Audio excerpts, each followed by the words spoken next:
যখন একটি রাষ্ট্রের নৈতিকতা এতটাই নিচে নামতে পারে যে তাকে ধুয়ে দেওয়া মানেই আজকাল আন্তর্জাতিক বাহবা কুড়ানোর শর্টকাট, তখন বুঝতে হবে সেই রাষ্ট্রের নাম ইসরায়েল।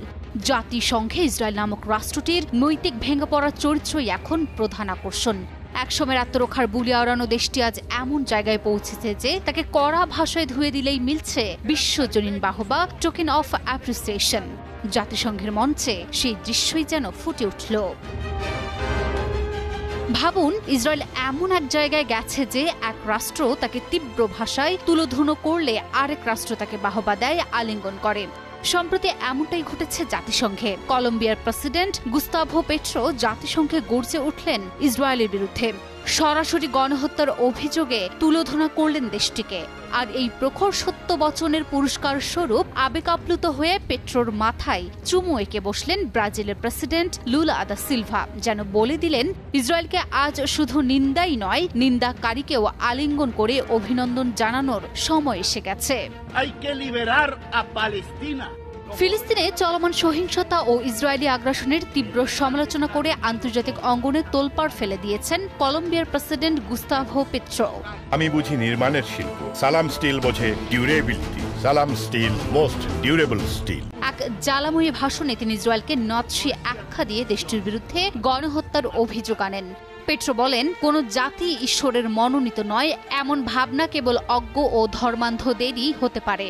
তিনি প্রস্তাব দেন এশিয়ার দেশগুলোর নেতৃত্বে একটি আন্তর্জাতিক সামরিক জোট গঠনের মাধ্যমে ফিলিস্তিনকে মুক্ত করতে হবে। সেই সঙ্গে তিনি আহ্বান জানান, ইসরায়েলের দিকে অস্ত্রবাহী জাহাজ পাঠানো অবিলম্বে বন্ধ করতে হবে।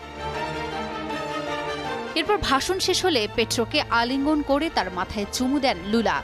তার এই অঙ্গভঙ্গি সামাজিক মাধ্যমে ভাইরাল হওয়ার পর দ্রুতই বিশ্বজুড়ে আলোচনায় আসে। আন্তর্জাতিক গণমাধ্যম ও জাতিসংঘের কূটনীতিকেরা একে নজিরবিহীন ঘটনা হিসেবে উল্লেখ করেন। অনেকে এটিকে পেট্রোর বক্তব্যের প্রতি প্রকাশ্য সমর্থন হিসেবেও দেখেন। তবে শুধু জাতিসংঘ নয়, গাজার যুদ্ধ শুরু হওয়ার পর থেকে পেট্রো ইসরায়েলের কড়া সমালোচক। জাতিসংঘের তোপ দাগার পাশাপাশি তিনি নিজ দেশের নীতিতেই আনেন নাটকীয় পরিবর্তন। 2023 সালের অক্টোবরে ইসরায়েলের প্রতিরক্ষা মন্ত্রীকে নাৎসি বলে তুলনার পর দুই দেশের মধ্যে প্রতিরক্ষা সহযোগিতা মুখ থুবড়ে পড়ে।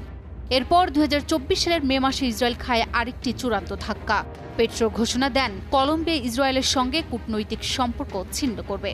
ইসরায়েলি নেতৃত্বকে সরাসরি গণহত্যাকারী বলার পাশাপাশি তিনি আন্তর্জাতিক বিচার আদালতে দক্ষিণ আফ্রিকার করা মামলায় অংশ নিয়ে সেই অভিযোগকে আইনি সমর্থনও দিয়েছেন। Desk report, News 24.